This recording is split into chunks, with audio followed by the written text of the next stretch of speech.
ये जो आपका सीपीपी नंबर 16 है, देखो इसमें कुछ अच्छे सवाल थे तो उन्हीं को अच्छे से समझ लेना। पहला सवाल सीपीपी नंबर 16 का क्वेश्चन नंबर 1, बिल्कुल पहला सवाल।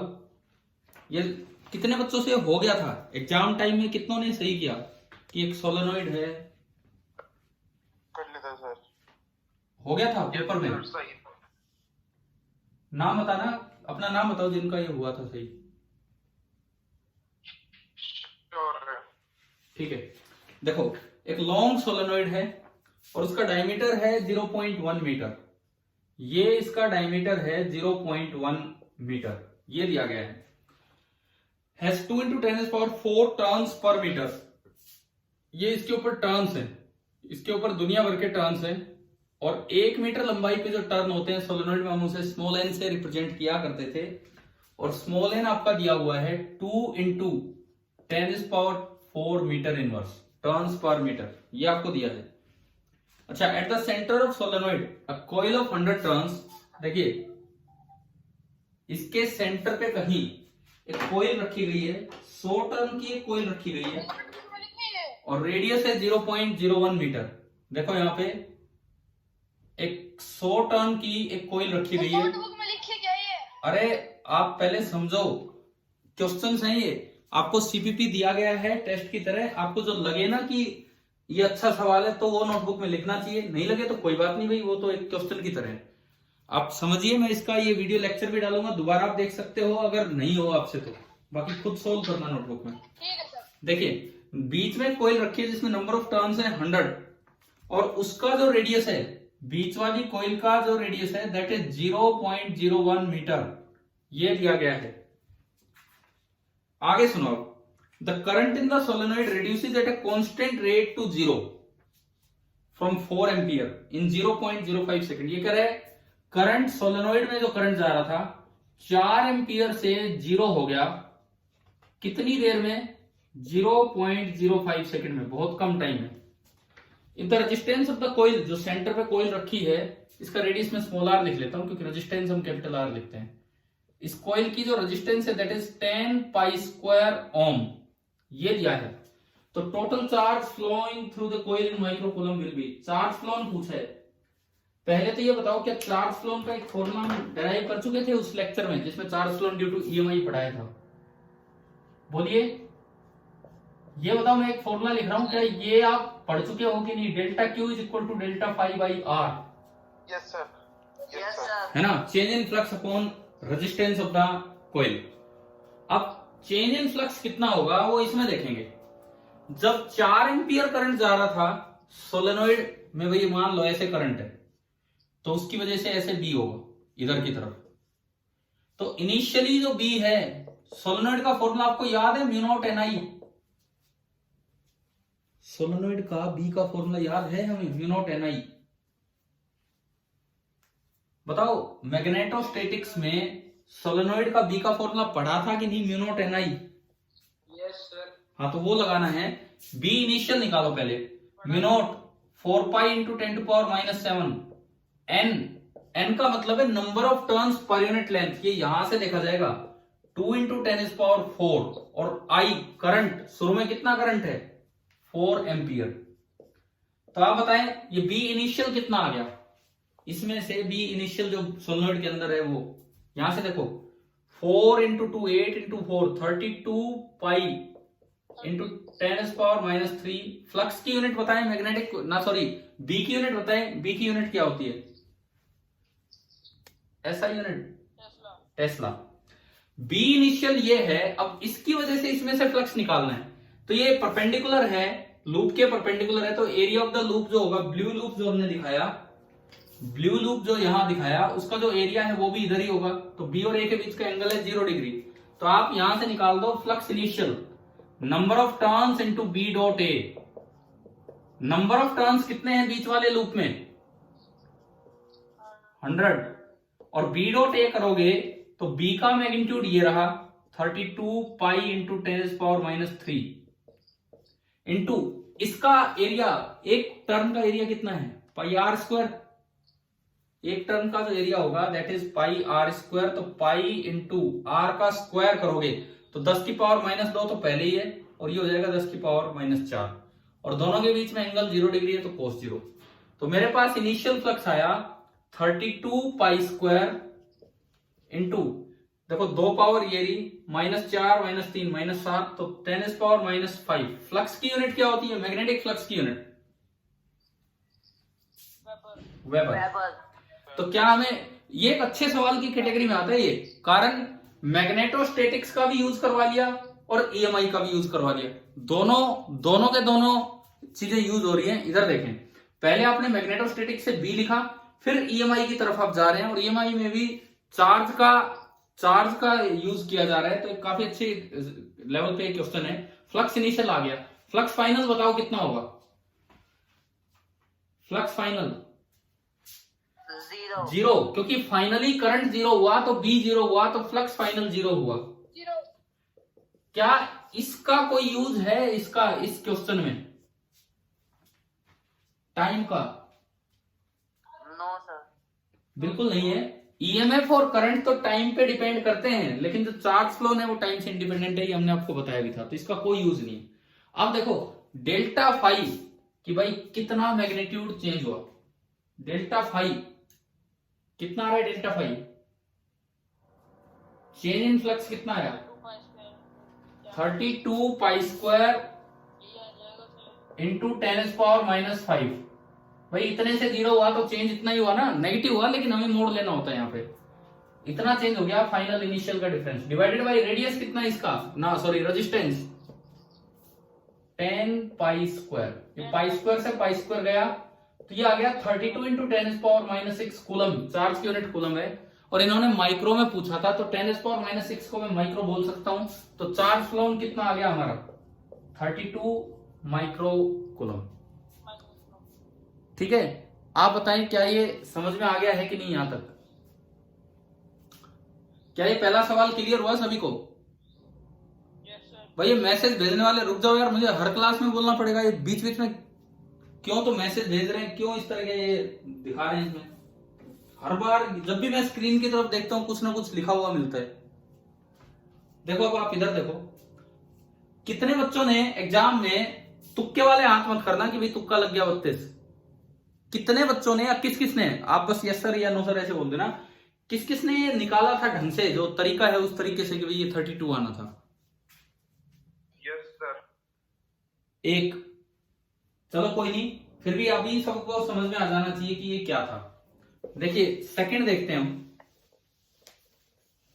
हम जो ईएमआई के साथ क्वेश्चन है वो डिस्कस कर रहे हैं इस क्लास में।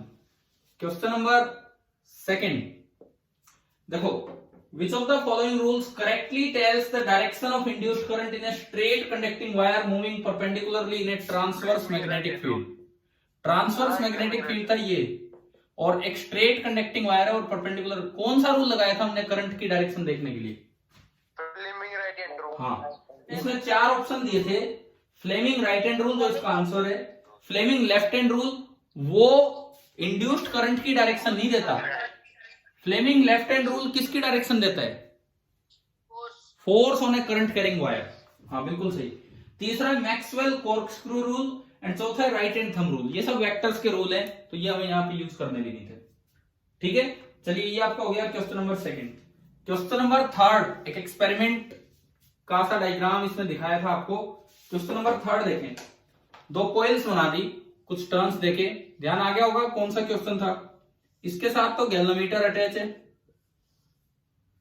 कई टर्न्स दे रखी हैं, दोनों का एक्सिस कॉमन है, और इसके साथ बैटरी अटैच है, और यहाँ पे स्विच है। मैं एक अप्रोक्सीमेट सा डायग्राम बना रहा हूं, this is coil C1 and this is coil C2।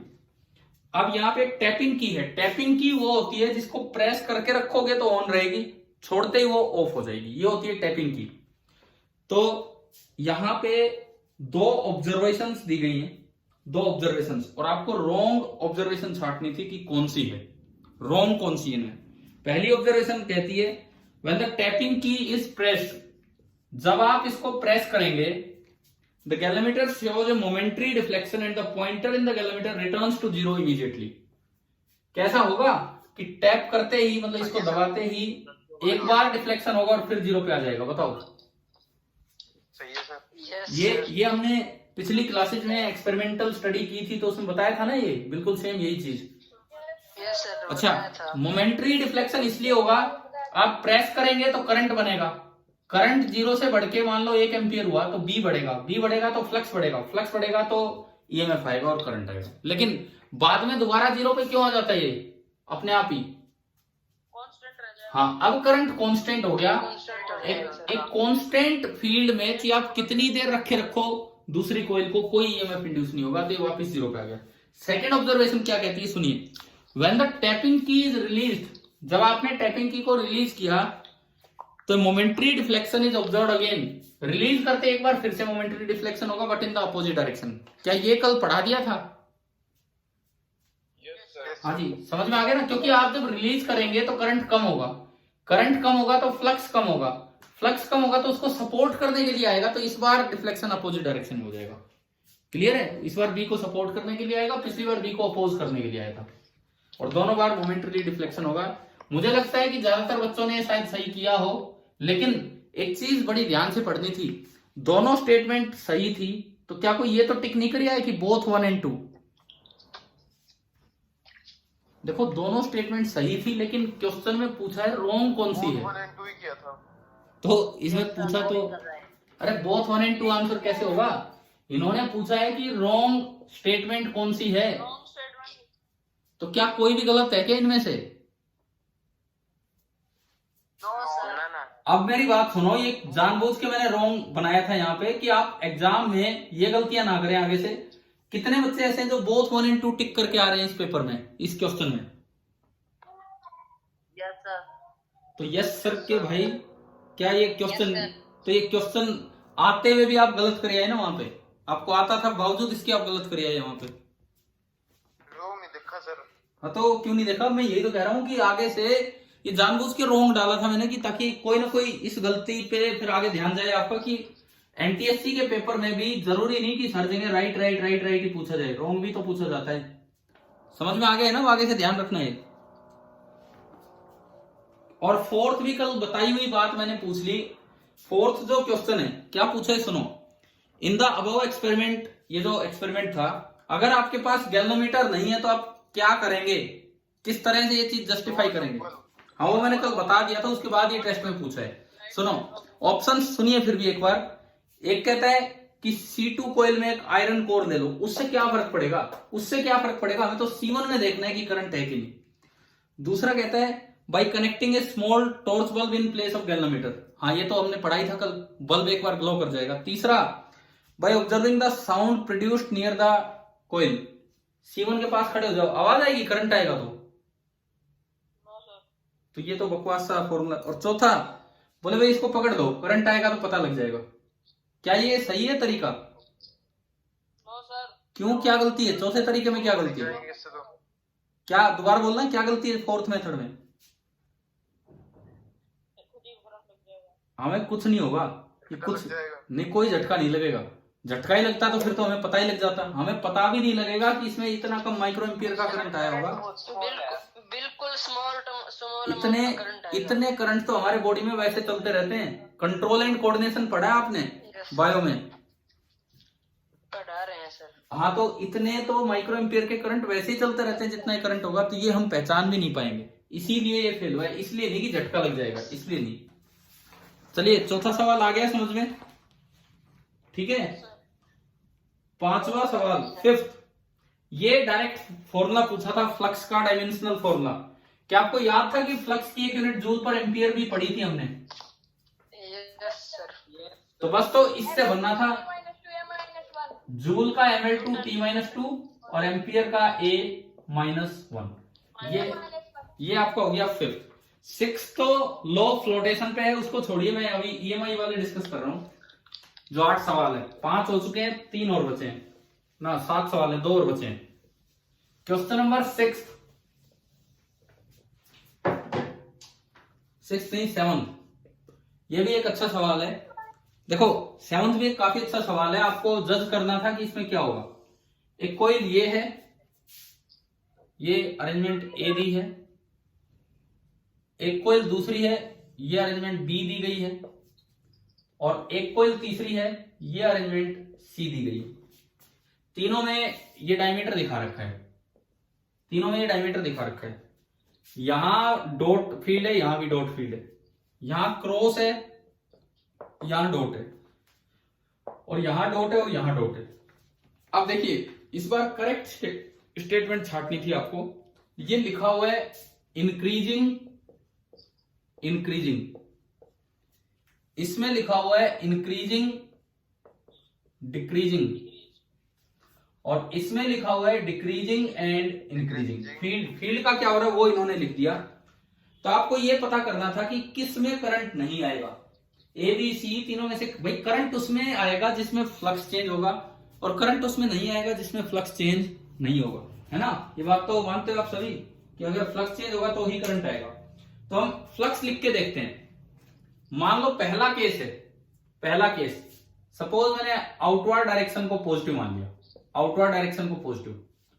मैं कहता हूं कि इसका रेडियस है स्मॉल आर, ऊपर भी फील्ड B1 है और नीचे फील्ड B2 है।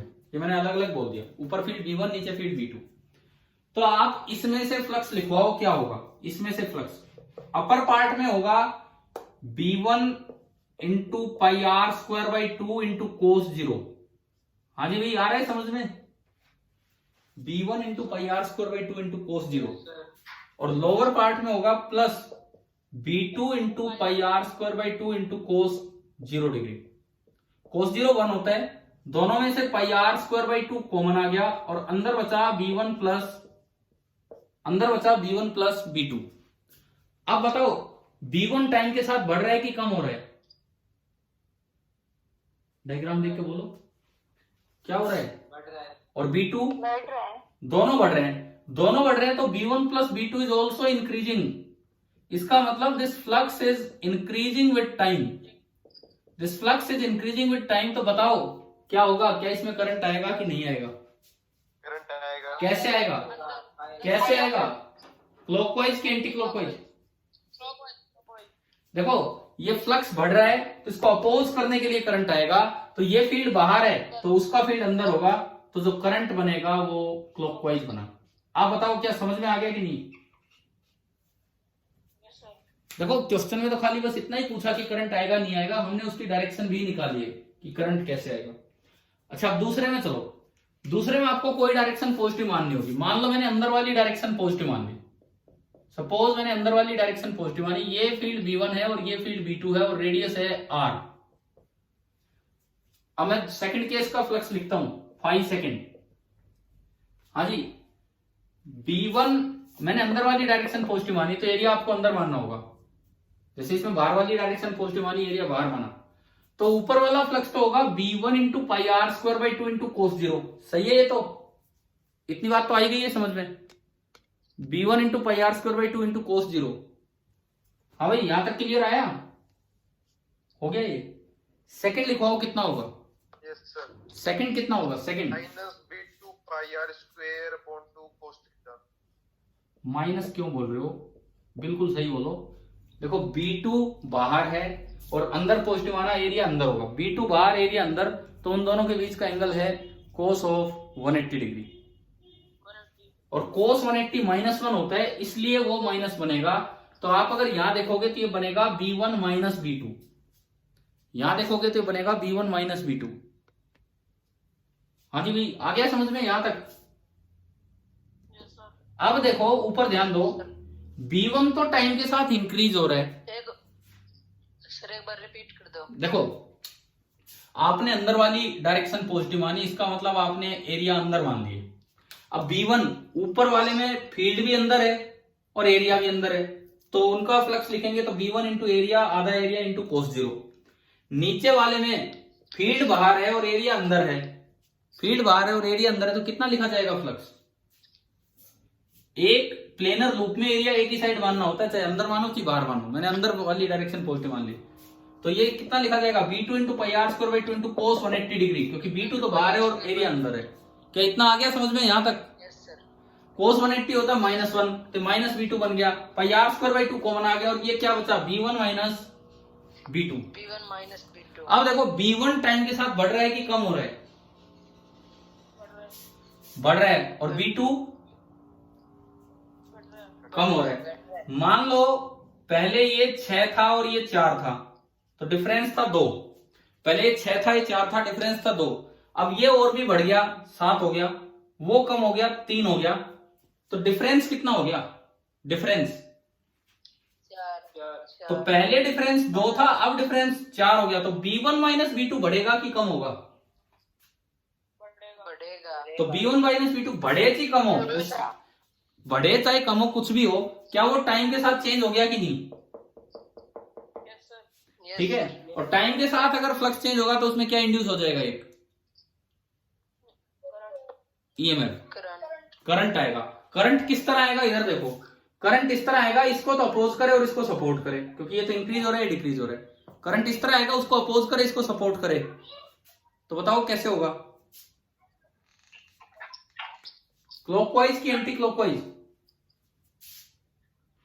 इसको अपोज करे और इसको सपोर्ट करे, तो बताओ करंट कैसे आएगा? क्लॉकवाइज की एंटी क्लॉकवाइज? क्लॉकवाइज लेंगे तो उल्टा काम हो जाएगा, एंटी क्लॉकवाइज लेंगे तब इसको सपोर्ट कर रहा है, यानी कि इसमें जो करंट आया दैट इज एंटी क्लॉकवाइज। आखिरी पार्ट लेते हैं। आखिरी पार्ट देखो आप, फिर से वही अरेंजमेंट है, डिक्रीजिंग इंक्रीजिंग, लेकिन दोनों में बाहर है। दोनों में बाहर है तो ये डॉट लगा दो भाई, बाहर वाली डायरेक्शन पॉजिटिव। बाहर वाली डायरेक्शन पॉजिटिव अगर आप लेंगे, बाहर वाली डायरेक्शन पॉजिटिव अगर आप लेंगे तो यहां भी cos 0 और यहां भी cos 0, 5/3। हाँ भाई आ रहा है ना समझ में? 5/3 कैसे लिखा मैंने? Yes, sir. ये B1 ये B2 दोनों जगह cos 0 डिग्री। cos 0 1 हो गया, πr² कॉमन आया और ये बचा B1 प्लस B2, ये बच गया B1 प्लस B2। अब इसमें दिया है कि ऊपर तो डिक्रीज हो रहे हैं, ऊपर डिक्रीज हो रहा है और नीचे इंक्रीज हो रहा है, और सेम रेट से चेंज हो रहे हैं। भैया डिस्टर्बेंस जिसकी तरफ से बंद करो। ये म्यूट कर दो सर सबका। अभी कोई बात नहीं, देखो आप इधर ध्यान दो भैया, आप खुद ध्यान रखें यार, आप लोग डिस्टर्ब ना करें। इधर देखिए, अगर यहां देखते हो क्वेश्चन में दिया है सेम रेट से चेंज हो रहे हैं। मान लो पहले ये 6 था, ये 4 था, ये एक कम हो गया, ये 5 हो गया, इतनी देर में ये एक बढ़ के 5 हो गया। 6 और 4 का सम भी 10 था, 5 और 5 का सम भी 10 होगा। तो अगर सेम रेट से एक चीज बढ़ रही है, कम हो रही है, तो क्या इसका सम चेंज होगा कि कांस्टेंट रहेगा?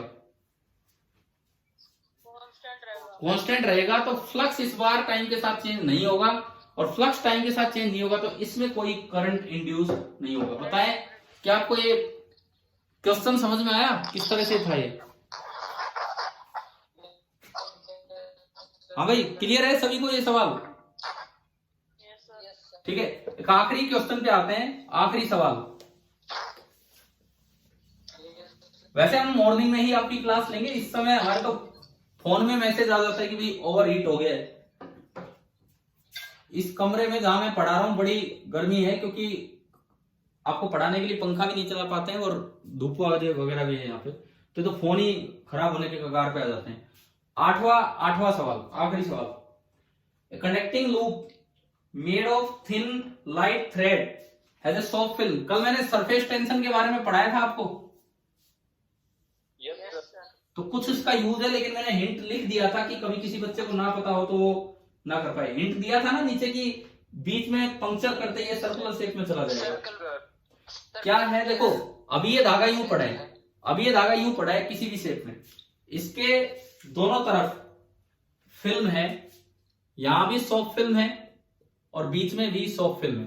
तो आपने जैसे इसको रखा वो यहां पे रखा गया। शुरू में जो इसका एरिया है, इनिशियली जो इसका एरिया है दैट इज L² 8π।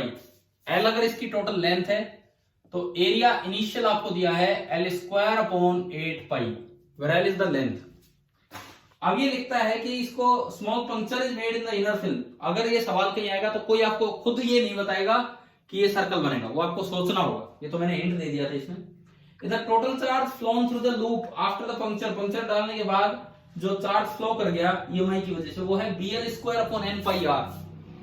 आपको ये दिया है कि जो चार्ज फ्लो करेगा that is Bl² n πr। इतना चार्ज फ्लो कर गया, r इसकी रेजिस्टेंस है। तो आपको ये बताना है कि n क्या होगा, मतलब चार्ज फ्लो निकालना है और उससे कंपेयर करके आपको n बताना है कितना होगा। कितने बच्चों से ये सवाल हुआ कल? बी दे रखा अंदर की तरफ। अरे ये बताओ ना, ये क्वेश्चन हुआ कि नहीं कल? हो गया सर। कैसे? फ्लक्स इनिशियल निकाला, फ्लक्स इनिशियल बी इंटू ए इनिशियल इंटू कोस जीरो। अच्छा करवाता हूं मैं आपसे ही। तो ये तो आ गया bl स्क्वायर अपॉन 8 पाई। फ्लक्स फाइनल के लिए एरिया फाइनल कैसे निकाला आपने, ये बताओ। एरिया फाइनल कैसे निकाला? सर्कमफेरेंस से पहले आर निकाला फिर। हाँ, पाई आर स्क्वायर बनेगा एंड जो सर्कमफेरेंस है L that is 2 pi R, तो वहां से आर आ गया एल अपॉन 2 पाई क्योंकि इसकी लेंथ है। ये आपने उसमें रखा तो ए फाइनल आपका बना pi into L square upon 4 pi square. Pi से पाई गया तो एरिया फाइनल आ गया एल स्क्वायर अपॉन 4 पाई। तो अगर आप फाई फाइनल लिखेंगे, बी में तो कोई चेंज हुआ ही नहीं, B into A final into cos 0 degree, तो ये आपका बना B into L square upon 4 pi cos 0 1। अब मैं अगर डेल्टा फाई निकालू चेंज, तो phi final minus phi initial, तो B L square upon 4 pi minus B L square upon 8 pi. LCM आएगा 8, 2 माइनस 1, यानी कि ये आपका बना delta phi is equal to B L square upon 8 pi. तो जो चार्ज फ्लोन होगा वो कितना होगा हमारे फॉर्मूले से? चार्ज फ्लोन कितना होगा? Delta phi upon R. तो जो चार्ज फ्लोन आया वो आ गया B L square upon 8 pi R. तो इससे अगर आप कंपेयर करते हो, ये भी एक तरीका है क्वेश्चन देने का, ये भी एक तरीका होता है, एक खाली इंटीजर टाइप आंसर आपको चाहिए। तो B L square upon 8 pi R को इससे कंपेयर किया तो आपका एन आ गया 8।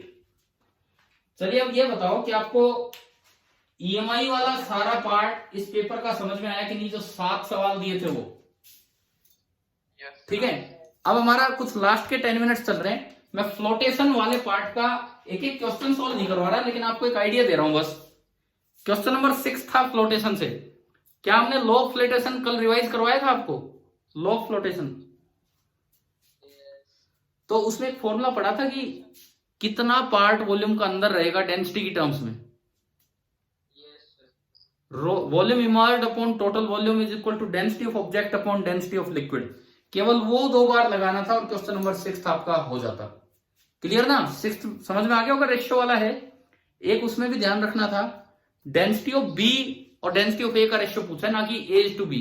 तो कोई बच्चा ऐसा तो नहीं जो 3:4 लगाया है, टिक कर है उसमें। चलो कोई नहीं, आगे सुनो। इसके बाद था क्वेश्चन नंबर 9, हाइड्रोस्टेटिक पैराडॉक्स पढ़ाया था कल, हाइड्रोस्टेटिक पैराडॉक्स। तो क्या उसमें ये बात क्लियर होगी थी, ये वाला सवाल कि भाई अमाउंट चाहे ज्यादा हो, force on the base same रहेगा अगर हाइट सेम है तो? ठीक है, ये हो गया होगा आपसे, आंसर्स में दे ही चुका हूं। 10th आपकी कॉपी का सवाल था शायद, 9th क्लास में हमने किया था ये वाला काम, आर्किमिडीज मेथड किंग वाला। Yes sir. और क्या ये क्वेश्चन भी करवाया होगा आपको 9th में? करवा दो सर ये। नहीं, मैं करवा दूंगा, कोई बात नहीं, लेकिन पहले ये बताओ। अच्छा करवा दो, कौन बोल रहा है? जो वो बच्चे क्या जो 9th मेरे सेक्शन में नहीं थे वही कह रहे हैं क्या? या जो आपके सेक्शन वाले कह रहे हैं। क्यों कह रहे हैं भाई? हमारे जो सेक्शन में थे उनका कहने का कोई मतलब ही नहीं बनता। जब मैंने कल बोल दिया कि कॉपी से रिवाइज करो, पूरा एग्जैक्टली किया हुआ है। अभी एक काम करना, ये क्लास तो फिनिश होने वाली है, मैं एक बार सारे क्वेश्चंस वैसे नाम ले रहा हूं। कोई एक बच्चा F1 से, जहां मैंने ये करवाया है ना आपको 9th में, आर्किमिडीज मेथड और ये क्वेश्चन, एक बार उसकी अच्छी सी फोटो मेरे पास भेज देगा, मैं वो पिक ग्रुप में सेंड कर दूंगा ताकि हर एक बच्चा देख सके कि ये कैसे हुआ है। फिर नहीं होगा तो मैं करवा दूंगा, ठीक है सर? एक बार आप सोल्व करके भेज देना उस पे। अरे मैं बता तो रहा, ये मुझे लगता है कि मैंने क्वेश्चन भी करवा रखा है, ये मेथड भी करवा रखा है। किसी बच्चे ने साफ साफ लिखा है क्या 9th क्लास में? कोई स्टूडेंट है जिसने साफ लिखा हो? 9th वाले बच्चों, वही जो 9th में थे पहले, मतलब 10th वाले, कुछ रिस्पॉन्ड करो ना। किसी ने साफ लिख रखा है क्या ये वाला टॉपिक? हाँ तो उसकी फोटो भेजना। वो टॉपिक जहां है ना, Archimedes method to determine the purity of crown, तो वहां फोटो और उसके बाद ये क्वेश्चन। अच्छा आगे सुनो, 11th भी सुनिए। ये कल भी हमने डिस्कस कर लिया, 2 से 1 डिग्री तक जाएंगे तो डेंसिटी ऑफ वाटर कम होगी ज्यादा होगी? 2 से 1 डिग्री तक जाएंगे तो डेंसिटी ऑफ वाटर कम होगी कि ज्यादा होगी बताओ? कम। कम होगी तो बॉइंट फोर्स अपने आप कम हो जाएगा। ठीक है, 12th भी एक सीधा सा क्वेश्चन था, आसान सा, जिसमें जैसे स्टेटमेंट है, राइट स्टेटमेंट छाटनी थी। बी ऑप्शन था, अगर सेम फोर्स स्मॉलर एरिया पे लगेगा तो क्या प्रेशर कम होगा? बताओ, वही फोर्स अगर आपने एरिया कम कर दिया ज्यादा होगा, तो इसलिए गलत। सी ऑप्शन लिखता है, सेम फोर्स लार्ज एरिया पे लगेगा तो प्रेशर क्या होगा? कम होगा, तो ये दोनों गलत हो गए। और क्या बिल्डिंग्स के फाउंडेशन नैरो लिए जाते हैं? क्या बड़ी बड़ी बिल्डिंग, चौड़ी चौड़ी बिल्डिंग नैरो फाउंडेशन पे बनाई जाती है? वाइड पे बनाई जाती है, तो इसमें पहला ही ऑप्शन सही आएगा। 13 सुनो, अब मैं आपको बताता हूं कि हमें फ्लोटेशन की एक क्लास लेनी होगी, जिसमें एक तो मैं आपको ये सिखाऊंगा आर्किमिडीज प्रिंसिपल से कैसे उसने प्योरिटी ऑफ क्राउन निकाला, और दूसरा 13th जो मैंने कल टेस्ट से पहले आपको रिजल्ट के रूप में दिया था, क्या बताया था कि एक कंटेनर की एक्सेलरेशन से वॉल्यूम इमर्ज पे कोई फर्क नहीं पड़ता है। बताओ, बताया था कि नहीं है? तो प्रूफ तो मैं करवा दूंगा आपको दोबारा एक फ्लोटेशन की क्लास लेके, लेकिन आपके नोट्स में भी है ये चीज, बट कल की उस 5 बजे वाली क्लास या शाम वाली क्लास से शायद एक क्वेश्चन सही हो जाना चाहिए था कि रिमेन वेयर लेफ्ट। क्या इतना समझ में आ गया? ठीक है, वाली क्लास कब लोगे? किस पे? ये फ्लोटेशन वाली। Yes sir. कल जो 2 क्लास होंगी उसमें बाद वाली क्लास फ्लोटेशन की होगी। कल एक क्लास तो सुबह मॉर्निंग में ही होगी 7 बजे EMI, और ये वाला पार्ट आगे बढ़ेगा। अभी आप सुनो मेरी बात, EMI पे अभी एक क्लास आगे वाले काम की होगी शाम 7 बजे, शाम को 7 बजे, और फिर एक क्लास होगी कल मॉर्निंग में 7 बजे, और फिर कल जो इवनिंग में क्लास होगी वो फ्लोटेशन पे लेंगे, ताकि कल फिर आपका एक और टेस्ट हो जाए जिसमें वही 13 सवाल और इस तरह से होगा। ठीक है, 7 और 6 का रेशियो। क्लियर है? चलिए, अभी टाइम हो गया है, हम क्लास को ऑफ कर देंगे वाली क्लास।